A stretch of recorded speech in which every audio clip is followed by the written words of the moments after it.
హస్త సాముద్రిక శాస్త్రం ప్రకారం శరీరం యొక్క బాహ్య లక్షణాలను బట్టి ఒక వ్యక్తి యొక్క వ్యక్తిత్వాన్ని అంచనా వేయవచ్చు. ఇప్పుడు చేతి వేళ్లను బట్టి వ్యక్తిత్వం ఎలా ఉంటుందో తెలుసుకుందాం. చూపుడు వేలు ఉంగరపు వేలుతో సమానంగా ఉన్నవారు సమాజంలో మంచి గుర్తింపుతో పాటు మంచి సంపాదన పరులుగా ఉంటారు. మధ్య వేలు చూపుడు వేలు సమానంగా ఉండేవారు మంచి తెలివితేటలు కలిగి ఉండి ఇతరులపై ఆధిపత్యాన్ని కనబరుస్తారు. చూపుడు వేలు పరిమాణం తక్కువగా ఉండేవారు చాలా నిరాశగా ఉండి ఏ విషయాన్ని ఆనందంగా వ్యక్తం చేయరు.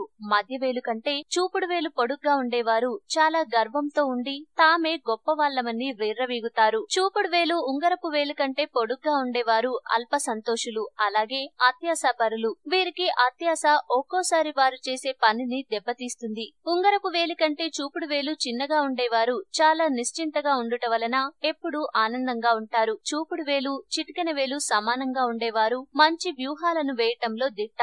వీరు మంచి రాజకీయ నాయకులుగా రాణిస్తారు. చిటికెన వేలు కంటే చూపుడు వేలు తక్కువ పొడుగుంటే అది దురదృష్టానికి చిహ్నంగా భావిస్తారు. ఈ వీడియో మీకు నచ్చితే లైక్ చేయండి, అందరికీ షేర్ చేయండి, కానీ సబ్స్క్రైబ్ చేయడం మాత్రం మర్చిపోకండి.